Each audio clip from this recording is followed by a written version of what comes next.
आज सबसे पहले हम पहलगाम अटैक के बारे में थोड़ा सा चर्चा कर लेते हैं। कितनी निर्दयता से उन्होंने 26 सिविलियन की हत्या कर दी।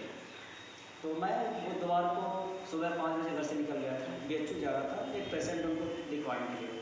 तो हम ये जो प्रेस की गाड़ियाँ आती उसी में जा रहे थे, तो उसमें किनारे एक आदमी बैठ कर अखबार पढ़ रहे थे। उसमें हेडिंग में लिखा गया था कि 26 पर्यटकों की आतंकवादियों ने जान ले ली। तो मैंने उनसे पेपर मांग के देखा भी, सोचा इसके थोड़ा सा विस्तार में पढ़ते, तो लाइट कम थी तो मैं पढ़ नहीं पाया। लेकिन ये स्पष्ट हो गया हेडिंग से कि जो है फिर आतंकवादियों ने एक नया कारनामा किया है जब में। अब प्रश्न उठता है, प्रश्न ये है कि क्या वो जो 26 सिविलियन मारे गए, 26 से ज़्यादा सिविलियन मारे गए, क्या उसमें से सब कॉमन सिविलियन थे? नहीं, उसमें से कुछ आर्मी के अफसर भी थे। मुझे लगता है कहीं ना कहीं इसमें जो है किसी की मिली भगत है कि आर्मी के अफसर हैं, आर्मी वाले हैं जो गए हैं छुट्टियां मनाने, आप उनको आसानी से मार सकते हैं। तो अब ये सभी जानते हैं कि पाकिस्तानी आर्मी जो है एक हिंदुस्तानी आर्मी को मारने पर अच्छे खासे उनको जो है एडवांटेज देती है। तो लगता है इसी कारण से वो घात लगाकर लोगों को मार दिया और अच्छे खासे लाभ के चक्कर में उन्होंने जो है हमारे जो है सिविलियन प्लस सैनिकों पर जो उन्होंने आक्रमण कर दिया। अब दूसरा प्रश्न उठता है कि उन्होंने कुछ औरतों को छोड़ दिया, आखिर क्यों?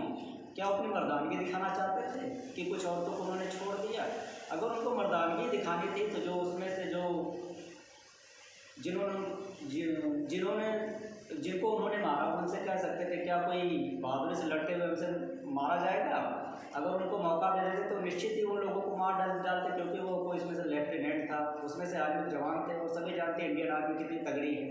लेकिन नहीं, वो कायरता से ही ये काम करना चाहते थे, लेकिन एक मैसेज देना चाहते हैं कि औरतों को छोड़ करके हमने जो है बहुत बहादुरी का काम किया है। ये बिल्कुल सरासर गलत है। अब प्रश्न उठता है, बार बार हिंदू मुस्लिम का मुद्दा उठाया जाता है कि हिंदू या मुसलमान हैं। तो जब भारत पाकिस्तान का बंटवारा हुआ, ये बात तो क्लियर हुई, यहाँ से जो माइग्रेट होते गए, जो प्रवासी वहाँ पर गए पाकिस्तान, क्या उनको उतनी सारी सुविधाएँ मिली? नहीं मिली। उनको आज भी मतलब कुछ दिनों तक पता नहीं आज क्या है, उनको मुजाहिद कह के बुलाया जाता था। मेरी एक मौलवी साहब से मुलाकात हुई, करीब वो 100 प्लस के थे, 100 से ज़्यादा उम्र के थे। अपनी उम्र बता रहे थे 107 या 8 बता रहे थे। बोल रहे थे कि मेरे बुआ और फूफा बड़े शान से पाकिस्तान गए कि चलो नया मुल्क बना है, वहाँ पर अपना जो है रहेंगे, हमको पूरी आज़ादी मिलेगी। तो वो बता रहे थे कि वहाँ पर गए और ये हिंदुस्तानी समझकर उनको जो है जिंदा जला दिया गया। तो बड़ी शर्मनाक है। तो बार बार ये हिंदू मुस्लिम का क्यों मुद्दा उठाया जाता है?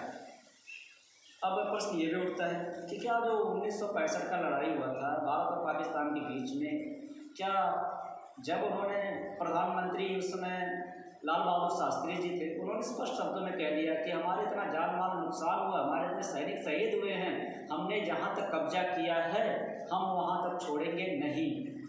क्योंकि सभी जानते हैं जो युद्ध में भूमि जीत लेता है वो उसकी हो जाती है। तो उन्होंने भी रिपीट किया कि हमने जीत लिया, हम छोड़ेंगे नहीं, इसके लिए हमने काफ़ी कुर्बानी दी है।